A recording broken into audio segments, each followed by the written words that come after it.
What's going on, ladies and gents? Man, Shelby here, and welcome back to part four. Count of 1, 2, 3, 4 days straight so far of black on black crime and how it is being classified as a diagnosis when in reality it is just a narrative. So, at this current moment, I'm just going to leave some cited sources down below in the comment section here as soon as it pops up. Because latency issues. You go live on one thing, but it doesn't pop up on your social media till it actually does. So let's see here. All right, saying I'm live,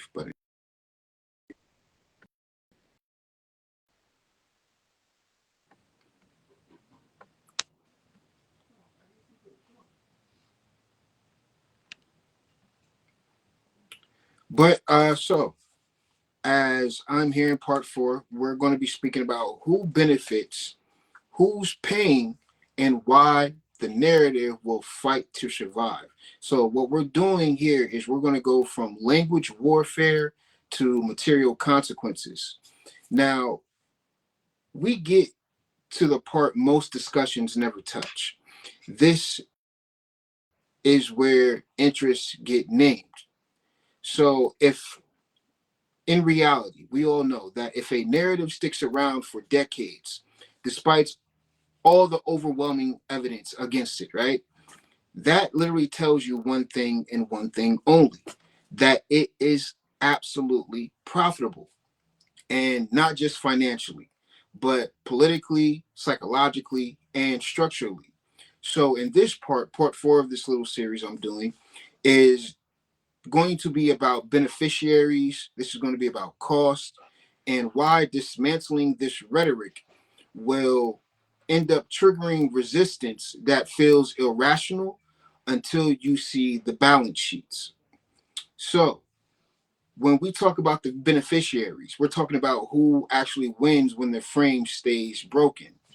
Now, let's just be precise on this because the phrase black on black crime is not just floating in the air. By now, you guys know this. It's literally what I would consider to be embedded in the ecosystem. You have law enforcement agencies that benefit from this. They benefit by having fear based framing justifying ever expanding budgets and even overtime, military equipment, and surveillance tools at that. And once a department grows, it rarely ever shrinks. The crisis is literally the business model behind this. So you also have private prison companies that benefit from this as well, because the more arrests that we have in society, that means it's more bodies that we have in the prisons, excuse me. Now, the more bodies that we have inside of these prisons, that means more contracts that the prisons now receives. In other words, when incarceration is normalized as the primary response, human lives become items. Pretty much how I was speaking on the issues of homelessness out here in Allentown. Just to get off topic a little bit, when I speak on the homelessness issue, which is happening all across the world, homelessness is rarely and truly looked at like a product and not a solution. If you ever really look at the issues of homelessness, you realize it's a revolving door. And the same applies to mass incarceration. Now, you also realize, back on track here, that political actors do benefit as well. And when you see the crime panic as a reliable mobilizer, it distracts from economic policy altogether.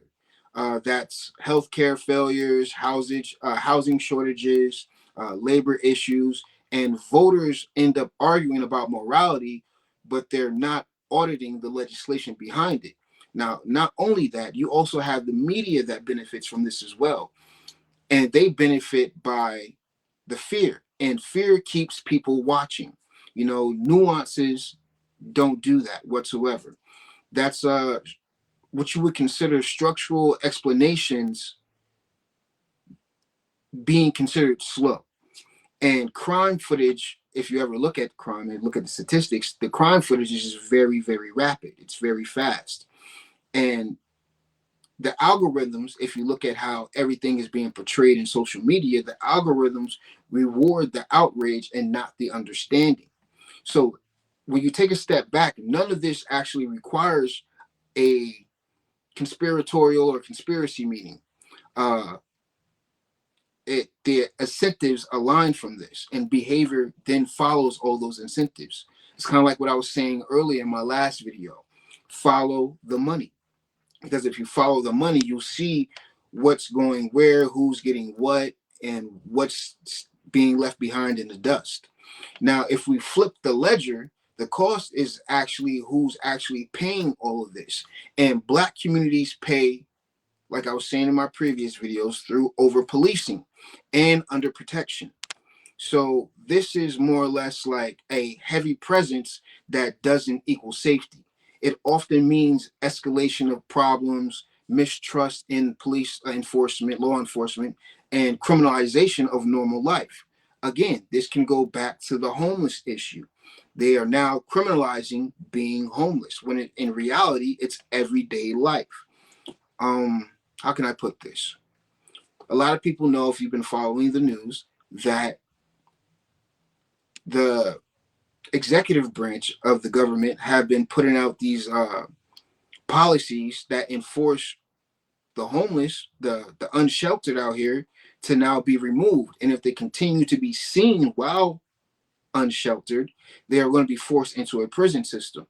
And that by far is not fair. That is a discriminatory act against someone's socioeconomic status. Not just the socioeconomic status, it could be against their mental health. It could be against their religious preference as well. It could be against their cultural preference as well. Not only that, you have taxpayers who are also going to be paying for this as well, because incarceration is wildly expensive. You know, you have these emergency responses, which cost more than actual prevention of these crimes, of or all of these incidences that happen. So when this happens, we end up funding the most expensive solutions because we refuse to fund the most effective ones. And not only that, you have to think about the future generations as well. The future generations pay. And when I say future generations, I mean those younger than us. The children raised in destabilized environments inherit the consequences of these policy choices that they themselves did not make.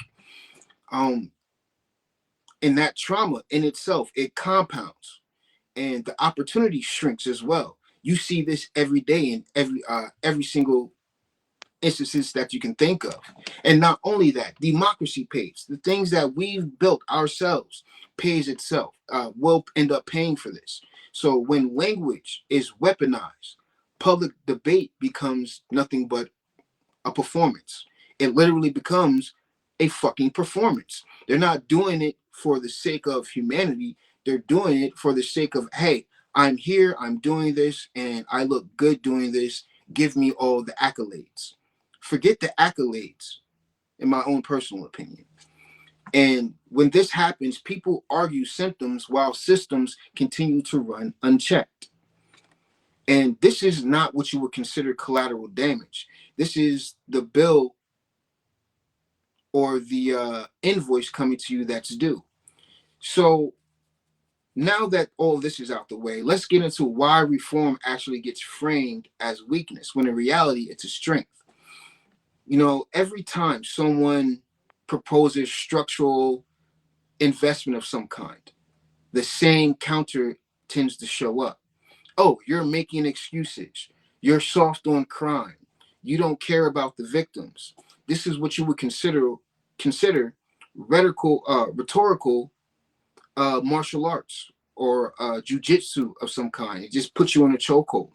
What it's really doing, it's reframing the prevention as indulgence and the punishment as a responsibility.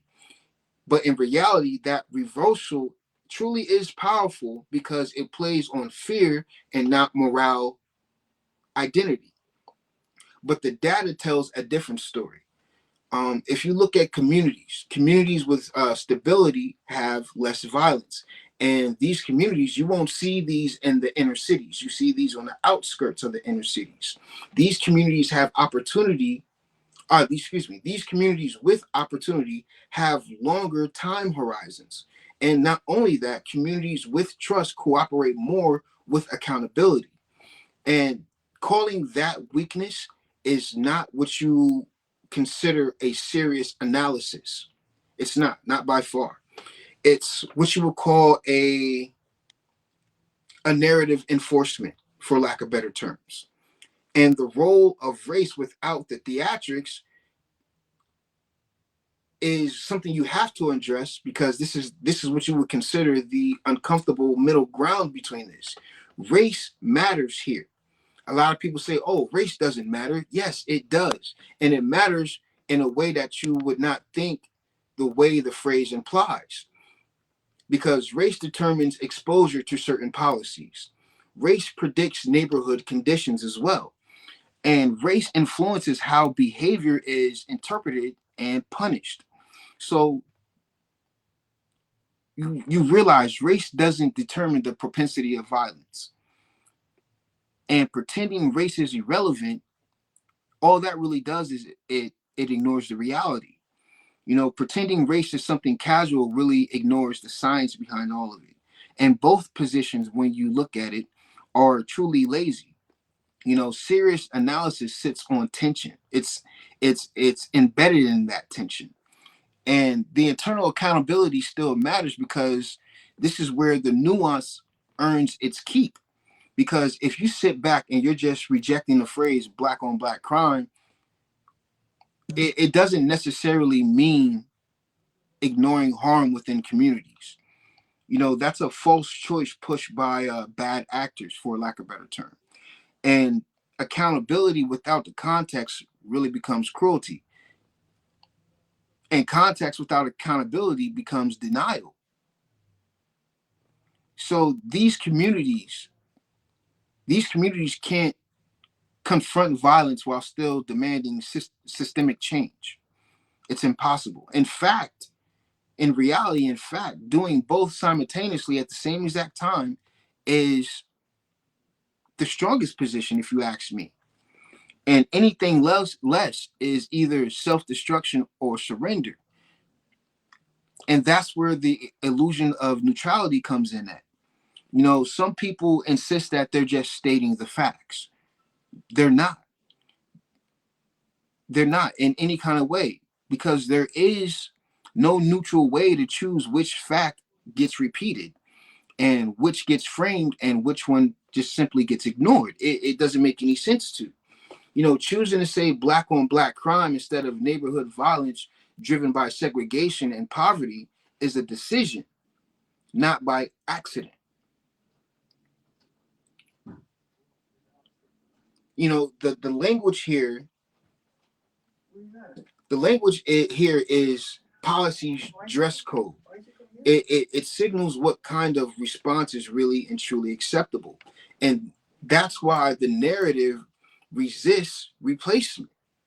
Once a society invests emotionally and financially in a story, abandoning it feels like it's just going to be a complete loss. No, let's keep this going. Let's keep it going, because we don't want to lose out on moral certainty. We don't want to lose out on hierarchy. We don't want to lose out on the simple answers that we can come up with. And admitting crime is a policy failure forces a reckoning. And if you're honestly speaking, it really demands different budgets, different priorities, and different metrics of success as well. And that in itself threatens the comfort. So the narrative has to fight back. And what the progress actually looks like is it's not in viral takedowns. It's slow, it's boring, it's structural shifts. What it really looks like is budgeting moving from reaction to prevention. Um, and those metrics changing from arrest counts to harm reduction as well. And not only that, you also have to take in the fact the media narrative. the media narratives expanding beyond mugshots. Communities gaining ownership and not just some sort of oversight. It's not just saying, hey, the community is going to need a bunch of overseers.